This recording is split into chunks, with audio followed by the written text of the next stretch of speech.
Hello, this is Nova TopFlex, and I will be demonstrating a setup of 32-bit NetBSD. First, I will do QEMU-IMG, create-f raw-o, size equals 8G, because I don't believe I need more than 8 gigabytes at any point in this installation. And I'm going to just name it bsd.img, because I'm going to use this for not just my NetBSD, but also when I replace it with OpenBSD and FreeBSD and separate videos elsewhere.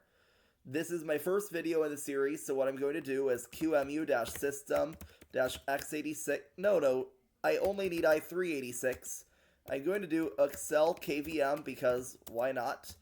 It's so much faster when you do kernel-based virtual machine as your accelerator, as kind of your hypervisor, I believe, as well. But this is your KVM kernel-based virtual machine accelerator. And then I like to do -m. I like to do it at a very high level at 2048 megabytes or 2 gigabytes for 64-bit systems. But since this is a 32-bit, I like to lower it down to 1024. I know that if I could still do 2 gigabytes and it would still do the full thing.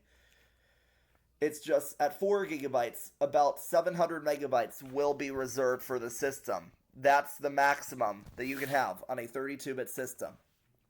And then I'm going to do -drive file equals, and then this is going to be I'm going to do my NetBSD 10.1 i386.iso format equals raw media equals CD-ROM -drive file equals, and then bsd.img comma format equals raw comma media equals disk. And then, do I really need a device VGA? No, I do not believe I need a device VGA when I do not have the X Windows system expected. However, what I forgot to do was display equals, because I don't want to do it on the system display. I want to do it. I'm actually recording with VNC, so it's going to be display equals, and then in my case it's going to be :5 for port 5905.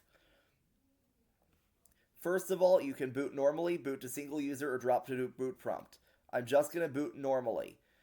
Here you will see a random, or it might seem like random numbers. These numbers probably aren't random. Feel free to tell me in the comments if you know what exactly these numbers are, because these look like cylinders and other hard disk drive or HDD related numbers. Numbers that might not matter if you're not on an HDD, but rather on an SSD, a solid state drive. Because I believe the concepts of, for instance, cylinders and other related concepts, cylinders are part of a hard disk, not part of a solid state drive. Now, if I didn't use KVM, then could you imagine how much slower this would be?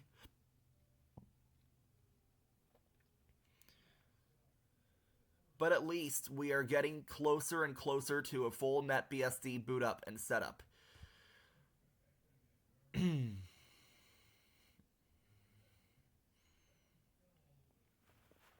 That's 8,192 megabytes.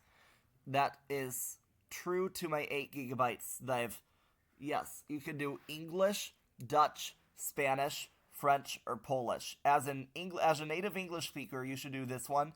If you are a German speaker, that's what B is for: Spanish C, French D, and Polish E. I believe the English is usually the default also. And then I don't want to change my keyboard type because my virtual machine knows what my system keyboard is. So install NetBSD to a hard disk. It'll partition my disk, create new BSD file systems, load and install distribution sets, and some initial system configuration. Shall we continue? Yes, we shall continue. I'm going to do WD0, and I want to do a GUID partition table. This is the correct geometry. And then I want to do set sizes of NetBSD partitions.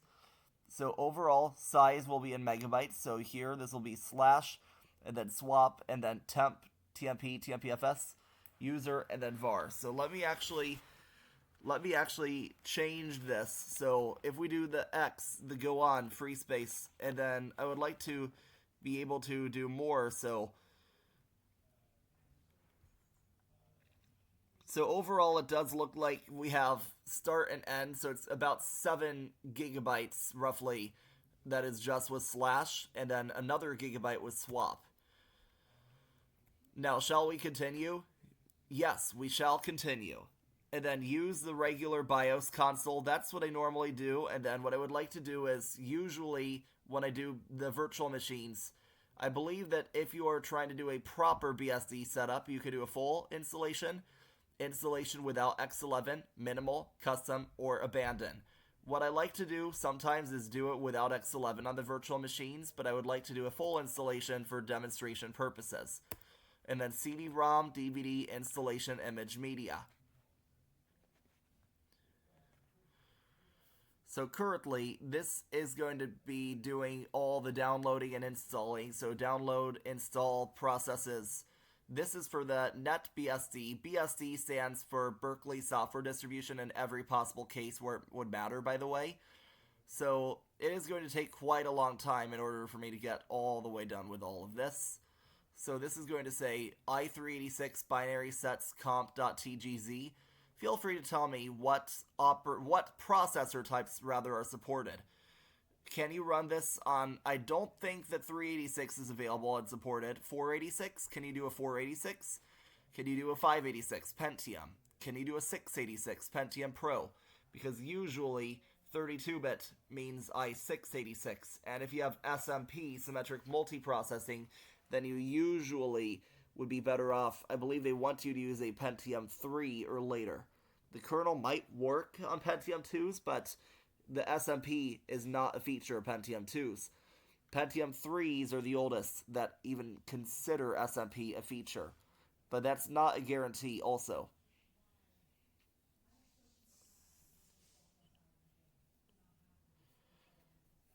So we have the tests.tgz, that's tar.gz. This is a tarball situation.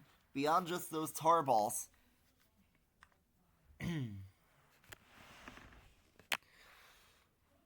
i386 here, so binary sets xcomp.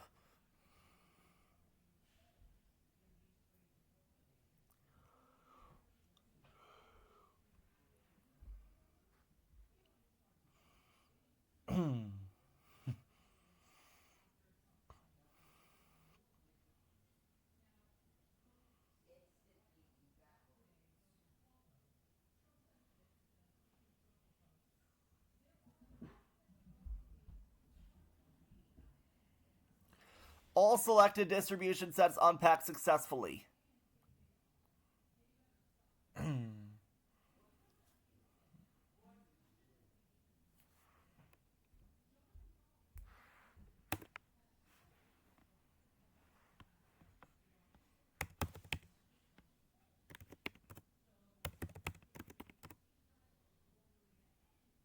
Changing local password for root.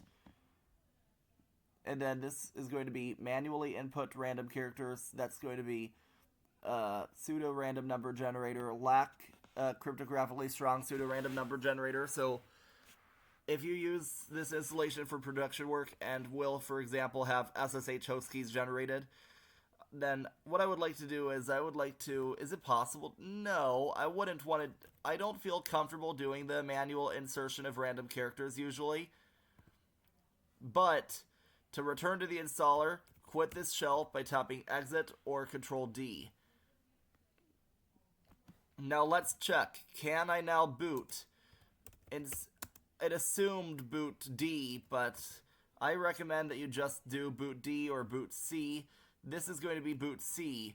So I'm going back. Hopefully this will be taking me to the regular NetBSD, the installed NetBSD now. This is a BIOS boot of NetBSD x86. That is actually NetBSD i386 for 32-bit operating system and 32-bit features and functionality. If you're on an older system that lacks 64-bit extensions, this is a system for you.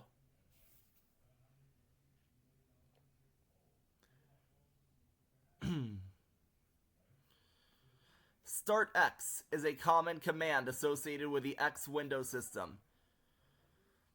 /etc/rc.conf is not configured. Multi-user boot aborted.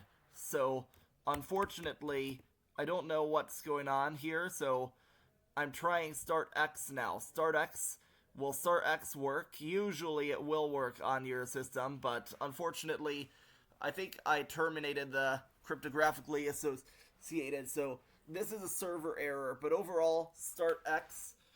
Okay, so this is the best I could do with the NetBSD 32-bit installer. I believe I've done better in the past before I got scared of doing the cryptographically installing of the keys, so the installation. But if you like this type of content and would like to learn more, please like, share, comment, subscribe, try to hack the YouTube algorithm, and thanks for watching. Signing off.